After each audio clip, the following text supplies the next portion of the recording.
नमस्कार, मैं शैलेंद्र तिवारी एक बार फिर हाजिर हूं एक नई कहानी, किस्से और खबर के साथ। आज विवाद है गांजे पर। कांग्रेस और भाजपा दोनों ट्विटर पर भिड़े हुए हैं इस बात को लेकर के कि गांजे का नशा होता है या नहीं।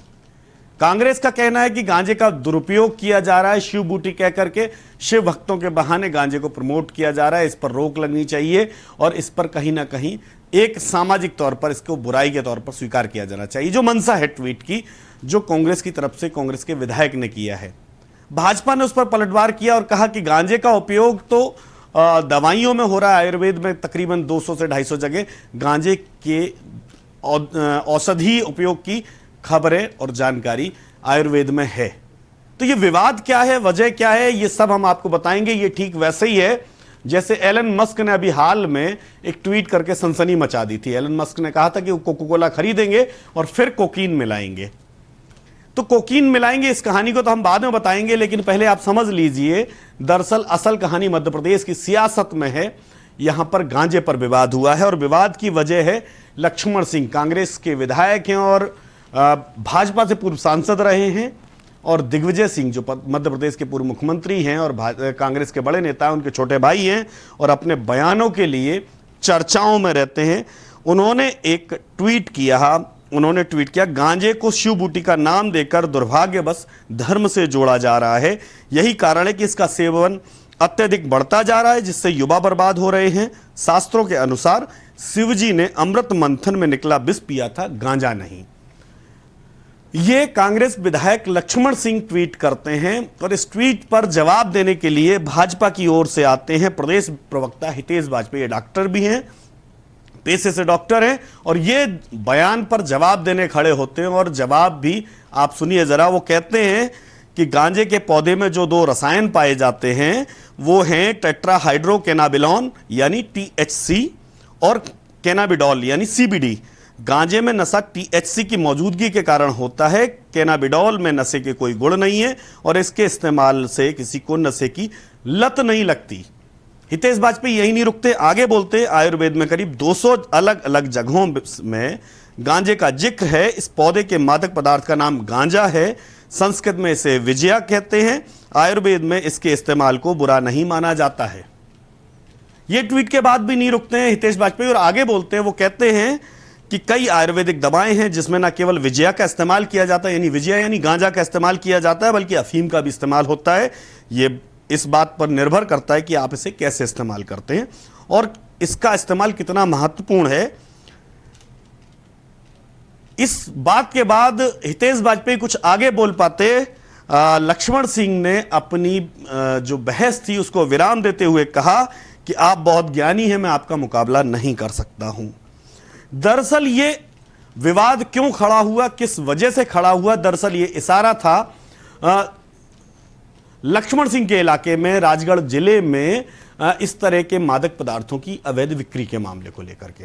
दरअसल कई बार पहले भी लक्ष्मण सिंह इस बात पर विरोध दर्ज कराते रहे हैं कि मध्य प्रदेश के कई जिलों में अवैध रूप से इस तरह का कारोबार हो रहा है, इस पर रोक लगनी चाहिए। और यही वजह है कि उन्होंने इस बार एक नए तरीके से ट्वीट किया और कहा कि गांजे को धर्म से जोड़ना गलत है, यह शिव बूटी के नाम पर प्रचारित किया जाता है, जबकि यह एक मादक पदार्थ है। भगवान शिव ने समुद्र से निकले हुए विष को पिया था, गांजा नहीं।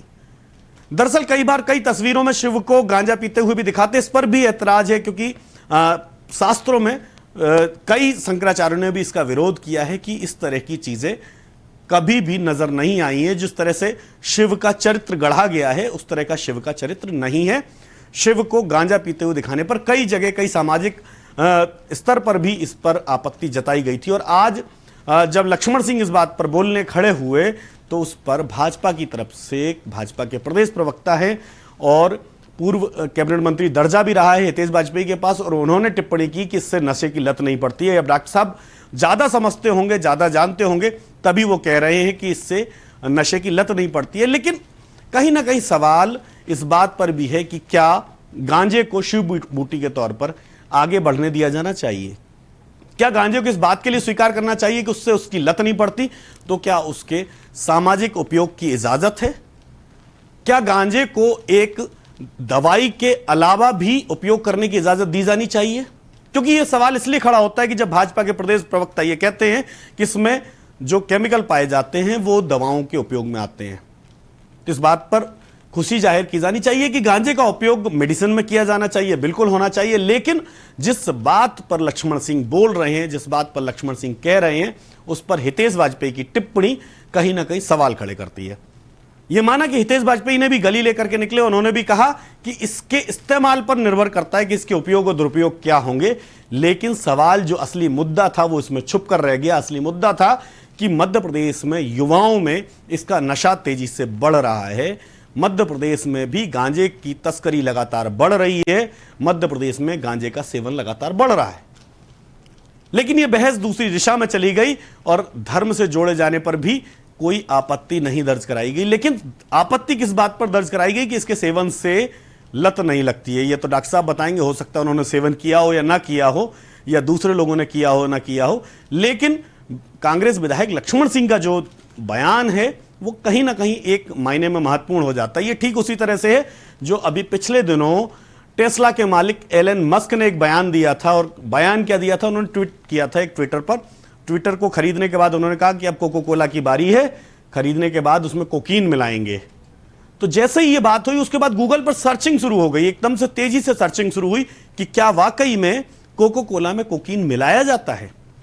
यह सवाल इतना बड़ा बन गया कि दुनिया भर में इस शब्द पर जबरदस्त सर्चिंग हुई और ये एक लेवल पर गूगल सर्चिंग में सबसे टॉप पर भी आ गया। किस बात को लेकर के ये सवाल खड़ा हुआ था? सवाल एलन मस्क के बयान पर खड़ा हुआ था। हालांकि कोको कोला ने अपनी सफाई दी और इससे पहले भी वो सफाई दे चुका है। उसके अपने जो कस्टमर केयर में बाकायदा उसने बताया हुआ है कि कोको कोला में कोकीन नहीं मिलाई जाती है। हाँ, ये बात और है कि एक जमाने में 1900 शताब्दी के पहले दशक में यानी 1910 के आसपास कोको कोला में जरूर कोकीन जिससे बनता है उसकी पत्तियां मिलाई जाती थी, उन पत्तियों को रस मिलाया जाता था। लेकिन उसके बाद जब इस पर आपत्ति हुई और वहां पर एक नई तरह की बहस खड़ी हुई तो उसके बाद उन पत्तियों से का जो रस है वो एक्सट्रैक्ट किया जाता है, उससे कोकीन को निकाला जाता है और उसके बाद उसका इस्तेमाल कोको कोला में किया जाता है। तो कोको कोला दावा करता है कि उसमें कोकीन नहीं मिलाया जाता। लेकिन एलन मस्क, मैंने कहा ना कि एलन मस्क एक नए अंदाज में बात कहते हैं।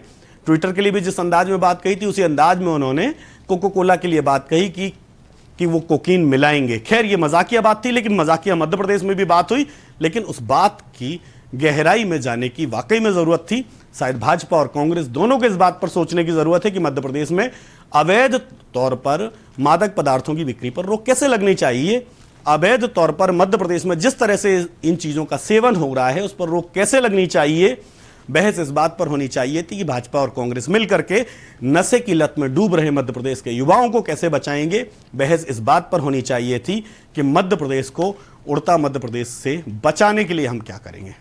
खैर ये राजनीति है और डॉक्टर साहब हितेश वाजपेयी जी इस मामले में माहिर खिलाड़ी है कि किस बहस को कहां ले जाना है और किस बहस को ले जाकर कहां खत्म करना है।